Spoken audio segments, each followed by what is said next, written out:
Hey everyone, TimaeuSS here, and welcome to another Honkai Star Rail video. So Pride Wind's new tier list is out, and I think I called it. If you guys remember, this was a previous video that I uploaded, right? This was, let's say, 7 days ago.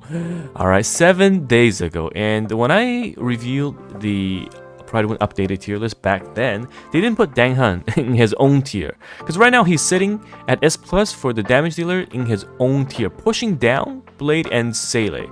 And I called it back then. I said, if it were up to me, I would just put Dethroned in his own tier. He is absolutely broken. I honestly think he's just... It's just a completely different unit in comparison to everything else. Now, if we look at the changelog, okay, a couple of things has changed for the Pride Wind tier list. 4-star units are now E6. Okay, so it's going to be E0 5 stars versus E6 4 stars. Couple of rankings changed. Most notably, QQ. Qingque is currently sitting at A tier if we look at the rankings list. However, there is a Gumba. There's now a Gumba symbol.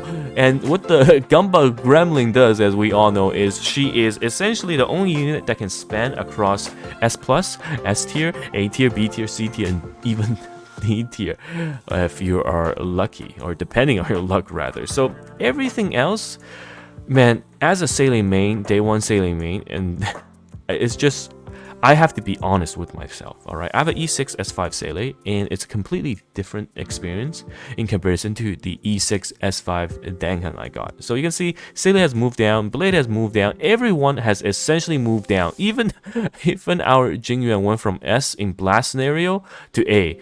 That was short-lived. That was maybe a week, if not under a week, where he was finally pushed up to S tier and down to A. Oh man, in the AoE, in the blast move down. So AoE, I think he's still sitting at S, yeah, but blast down to A. But Dethroned honestly is so broken. Because previously we thought, you know what, he's going to do AoE, he's going to do Blast, and single target he might not be able to keep up, but just from the testing and finally in combat result, we have finally realized that Dethroned is pretty much at a different level. Now, is this pure power creep? Personally, I think it is. Like I've said, E2 Dethroned, if you're able to get him, you essentially unlock a new game mode, and it's called Super Easy. It's just a completely different game state. And Seele, you have served us well as the day one DPS ceiling. You have honestly proven how good you are. And even with the release of Swarm Disaster, previously I thought that, you know what, Dethroned in Swarm Disaster, as long as you go past difficulty 4, difficulty 5, the enemies are too tanky to beat. And when we showcased it on livestream, our first few Dethroned runs weren't that great. But if you run the abundance path and you pick up a few hunts buffs, Dethroned is still gonna do 1 to 2 million damage constantly and keep recycling. And just because how the ult works, and you have a built-in Bronya, if you have Hunt and you have E2, again, Dethroned, he can pretty much solo the entire thing. He can pretty much solo the entire thing. I do think this is power creep, in my honest opinion. Like, how are you going to have a unit that just single-handedly not only sits at the S+ tier, but strong enough in comparison that it pushes down the current S+ tiers down into the S tier? This, the more I think about it, the more I discuss, I don't know how this is going to essentially affect the meta. I know that some people, they talked about it in my chat, in my comments, that this is essentially what happens in Genshin when Raiden Mei was released. Now, I don't play Genshin, I don't know how true that is and what happened around her release, but they said when she was released, she was an Archon or something, just like how Imbibit Lune is one of the 5 dragons, right? And when that got released, everything changed. It established a new standard or peak ceiling, and that's how it is. I personally think, and I wish that this is as busted as we get, because if we release future characters that are on par or better than Dethroned, what happens to the rest of the tier list, right? If someone comes along is better than Dethroned, sits here, does that mean everyone else just becomes a much weaker? And previously we didn't really need to care about that because of memory chaos, you know, everything's viable, right? We've seen, you know, Sushan clears, Dethroned clears, but now with the new game mode, the end game Swarm Disaster, unless you farm non-stop, and I mean it is a permanent mode, so you can farm non-stop, but unless you sit in the Trailblazer skill tree upgrade, and you sit there for weeks and weeks and getting those debuffs or buffs for your units, the Swarm Disaster is going to be so difficult to do without using the top tier units. So it's tough. It's for sure tough. Endgame content, especially the new one, seems to be catered towards Danghan and promoting Fushan as well.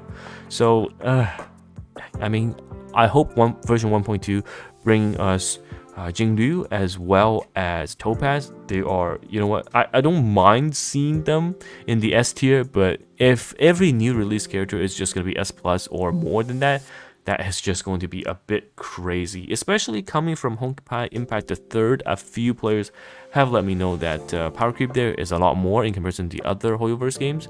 So yeah, I'm very curious to see what happens. Good thing is, if you have watched my previous videos, we always say that supporting casts are more difficult to power creep, especially going into more kind of sustain heavy and other content that requires you to not only have one healer, like Locha for Memory Chaos, solo fantastic, but technically in Swarm Disaster, our good old Japard with the presentation path has won us again, reign supreme. This brings me back to the old days where we were doing Memory Chaos and the Japard just comes in, in not only Memory Chaos but similarly Universe at the beginning. Japard just comes in with a massive shield, right, like unkillable build and saving us. So times have changed, but history tends to repeat itself. But yeah, Danghan sitting at the very top, AoE blast. I honestly would just put him in the Danghan tier, right? We have a separate tier for Danghan, and then the rest can just compete amongst themselves. But let me know your thoughts. What do you think about this, and what do you think the future holds for us and the rest of the damage dealing cast? And if you're excited for Fushan, are you still gonna skip Danghan and go for Fushan, or what are your plans for version 1.4? Anyhow, it's TimaeuSS here, and I will see you guys in the next video. Goodbye now.